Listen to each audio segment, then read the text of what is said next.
Hello guys, welcome and welcome to Metier International Academy, one of the leading academy in training nurses in the nursing competitive exam as well as IELTS, NCLEX and OET training. Welcome back to Magic Pill session. As you all know that in Magic Pill session we are discussing previous year question paper, important MCQs, options along with the rationals of each and every options, golden points, additional points, etc. etc. We are discussing in detail. Okay, so watch the video till the end. Definitely it will be so much useful for you for your upcoming examination. So let's start the session with the thought of the day. Life is like riding a bicycle. To keep yourself balanced, you must keep moving. Whether you are getting failure or success, doesn't matter. You have to keep moving forward until you reach your goal. With this thought, let's start the session. Actually, guys, this is part 2 video. Part 1 video, it is already streaming in YouTube channel. So previous year question, part 1 video, if you are searching means you will be getting that one. Okay. In that question, in part 1 video, we have discussed almost 10 questions with the detailed rationals of each and every options and additional golden points. So watch the video first and then come back here. So let's start from question number 11. A patient visits the eye clinic with the complaint of dryness and irritation in the eyes. During examination, the nurse notices that the patient is unable to close the eyelids. Unable to close the eyelids. The complete closure of the eyelid is affected. The nurse recognizes this condition as. In each and every question, key point is important, and second one, the last sentence is important. In this question, the key point is unable to close the eyelid. And the last sentence, the nurse recognizes this condition as. If you understand these two things, you can easily answer the question. 4 options they have given here. Inward turning of the eyelid margin is the first option. What is that?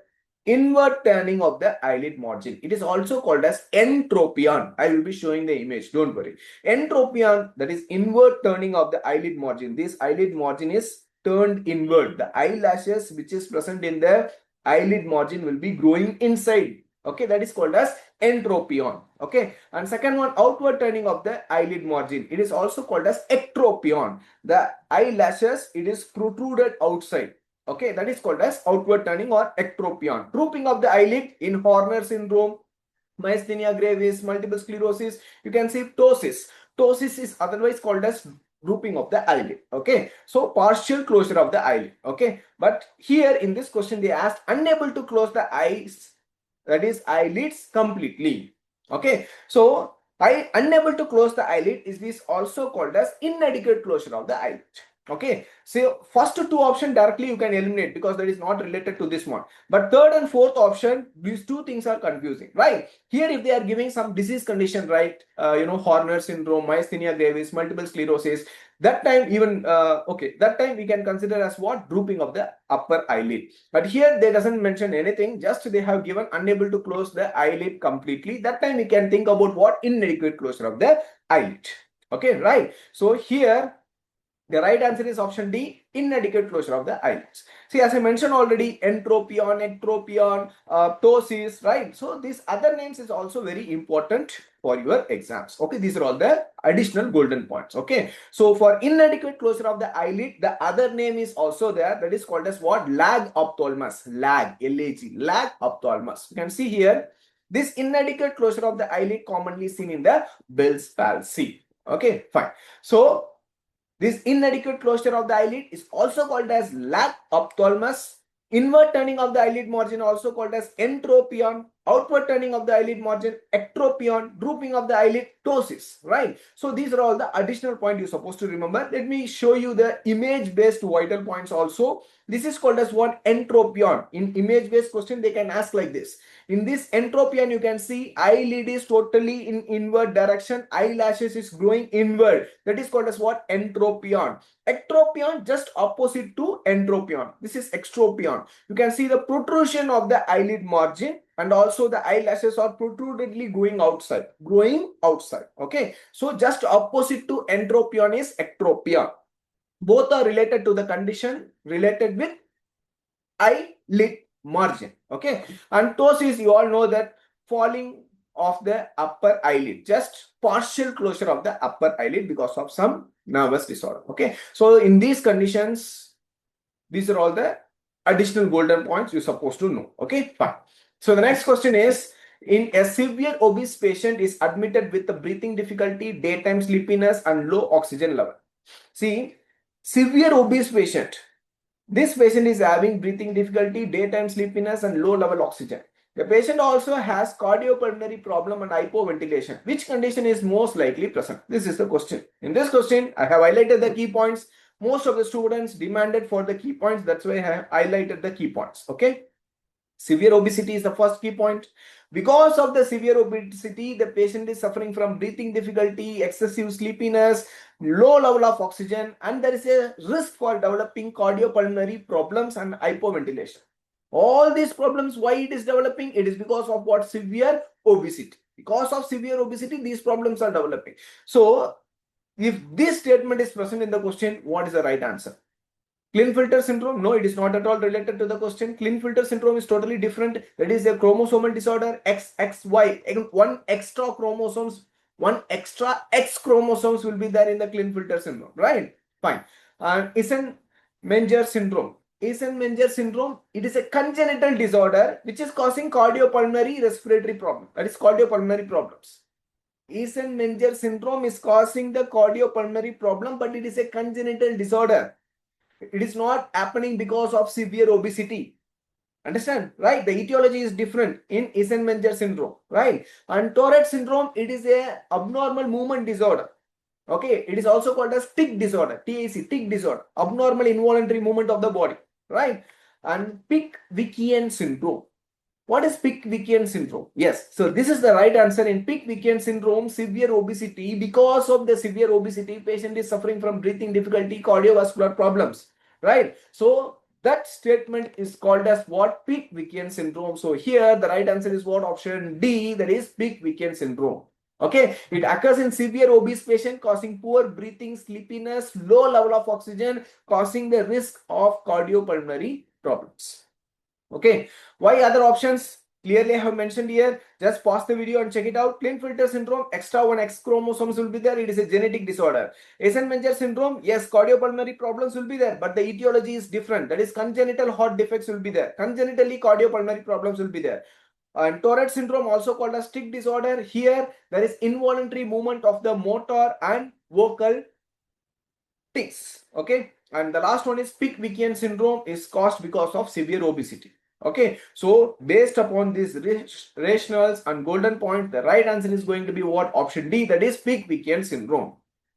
So you can see, for better clarity, I have added additional point also. Just pause the video and check it out. Excess body parts restrict the chest expansion, breathing difficulty is becoming shallow, retention of carbon dioxide, and decreased oxygen saturation in the blood. Based upon all these things, we can conclude that the patient is suffering from Pick-Vikian syndrome. The next question, the patient receives streptokinase therapy for the clot dissolution after a cardiac event. Later, excessive bleeding develops. The nurse prepares an antidote to stop the fibrinolysis. Which antidote should be administered? So in a single reading, I understand the question. I found out the key points. So the patient is having or taking streptokinase therapy. So, because of the streptokinase therapy, excessive bleeding develops. To stop the excessive bleeding, antidote for streptokinase therapy has to be given to the patient. So, what is the antidote for the streptokinase therapy? So, this is the question. Understand? So, which antidote should be administered? The last sentence is very important, as I mentioned already. So, protamine sulfate we will be giving for heparin. Heparin antidote is protamine sulfate. Warfarin antidote is vitamin K. Our opioids overdose antidote is naloxone, and aminocaproic acid. So this is the antidote for streptokinase therapy. Understand, right? Once again I am repeating. Heparin, the antidote is protamine sulfate. Naloxone, for overdose of opioids, will be giving naloxone. For warfarin toxicity, we will be giving vitamin K. And for streptokinase antidote, aminocaproic acid has to be given for the patient. So aminocaproic acid is for the streptokinase antidote. Okay, so here the right answer is option C. And here the rationale for each and every option I have mentioned, so please watch it or make a note of it. Question number 14, a patient with suspected long bone fracture is brought to the emergency department after a road traffic accident. The nurse notes that the improper handling may increase the risk of life-threatening complications like fat embolism. what should be done immediately? So this is the question. So in this question, the key point is long bone fracture and complications like fat embolism. So these two key points, we can directly go to the answer. So already the patient is suffering from long bone fracture.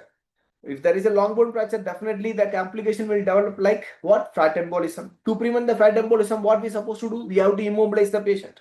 So immobilization is the right answer. So what are all the options they have given here? There are 4 options: handle and transport gently, elevate the affected limb, lower the affected limb, encourage deep breathing exercise.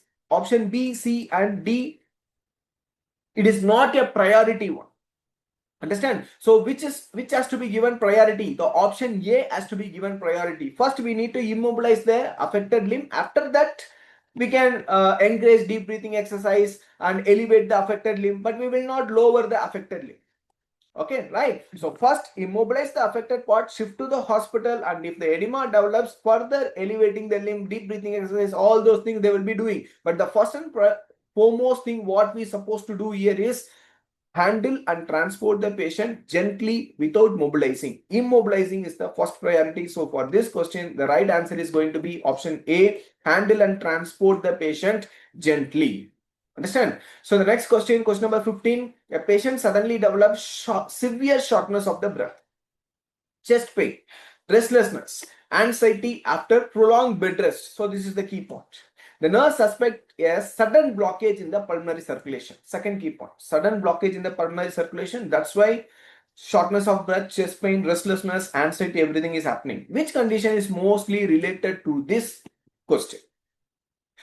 So after a long bed rest, suddenly breathlessness, chest pain, restlessness is happening. So the nurse is suspecting a blockage in the pulmonary circulation. So which condition is most likely present for the patient? 4 options they are given here: pulmonary embolism, airway obstruction, pleural effusion, and myocardial infarction. So which is going to be the right answer?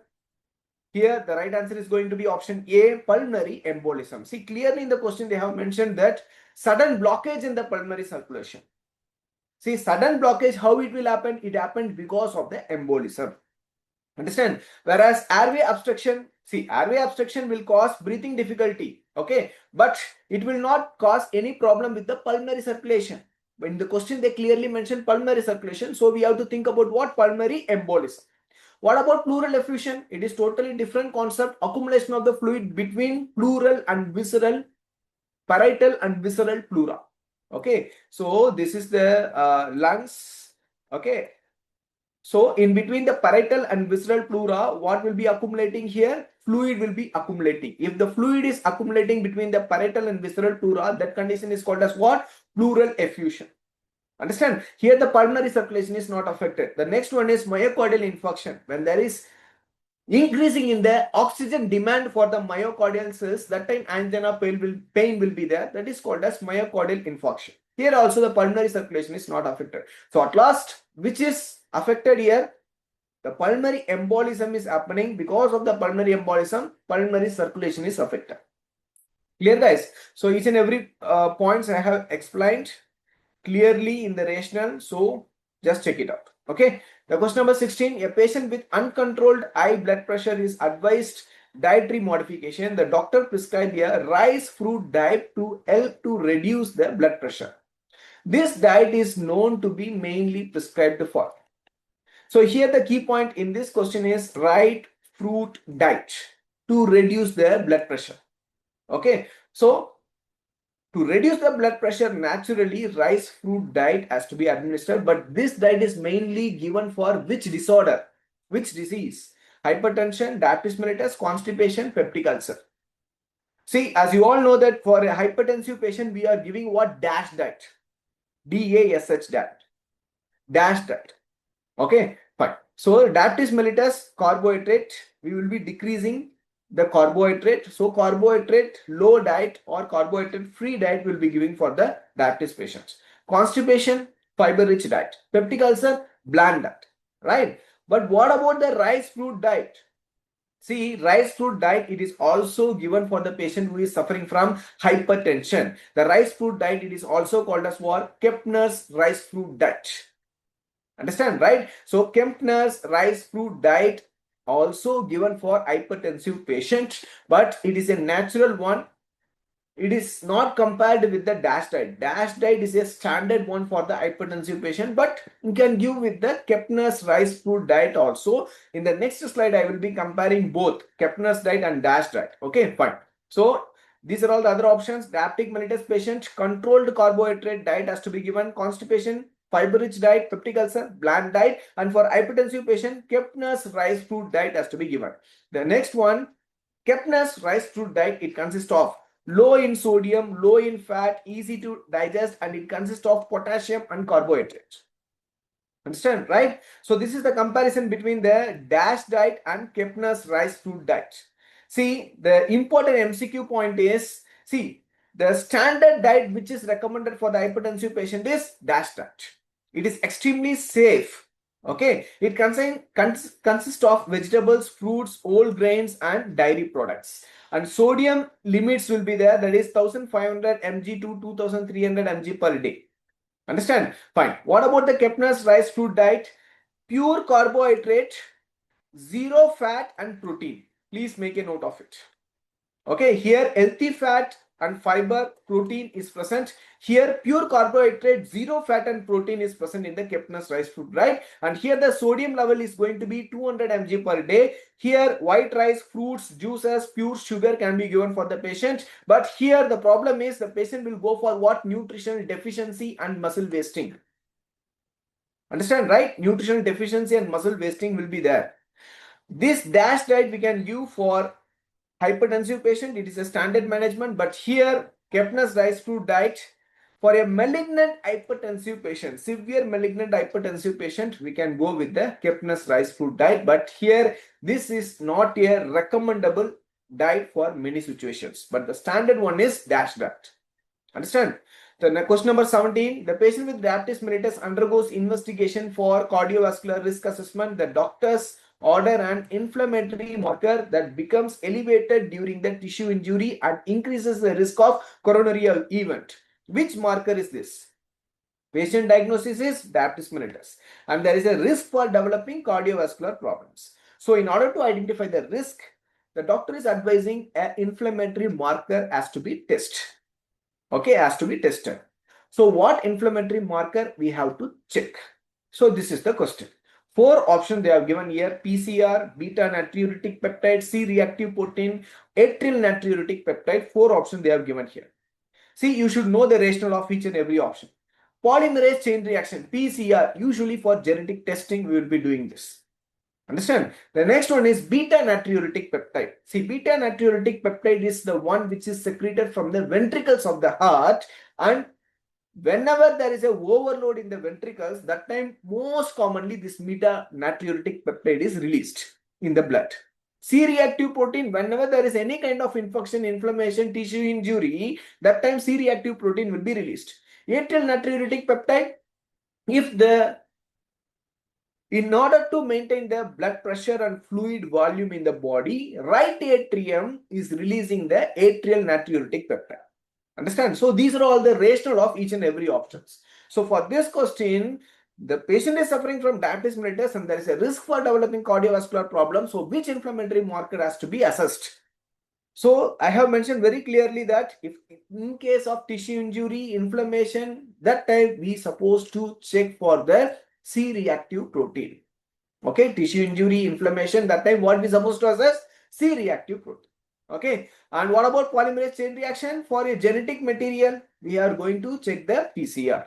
Okay, and beta natriuretic peptide already I have mentioned, it is secreted from the ventricles of the heart, and atrial natriuretic peptide, in order to maintain the BP and fluid level, it is secreted from the atrium of the heart. Understand? Fine. The next one is question number 18. A patient is taking statin therapy for high cholesterol, reports severe muscle pain and weakness. The nurse suspects serious adverse effect associated with the statin. Immediately inform the physician. Which adverse effect is suspected? Statin therapy, the patient is on statin group of drugs to reduce the cholesterol. If the patient is continuously taking the statin group of drugs, what side effects will be there? This is the question. Rhabdomyolysis, GI disturbance, hypoglycemia, hypothyroidism. 4 options they have given. See, rhabdomyolysis. What is rhabdomyolysis? See, skeletal muscles are getting damaged. From the skeletal muscles, myoglobin will be released in the blood. And the myoglobin will travel in the blood and it will go to the kidney and it will damage the glomerulus. And it will lead to kidney failure. Understand? So this is the pathology. So statin group of drugs commonly affect the what? Muscles. The side effect is muscle wasting. Whenever the muscles are wasted, damaged, that time what will be released? Myoglobin will be released. That condition is called as what? Rhabdomyolysis. So for this question, the right answer is going to be option A, rhabdomyolysis. It is a serious side effect of statin. Okay, what it will do? It break down the skeletal muscles, release the myoglobin and risk of acute kidney injury. Understand? So the next question, a patient admitted to ICU as a central venous pressure line in the place for monitoring the fluid status. The nurse understands that CVP measurement mainly reflect pressure in which area? CVP monitoring.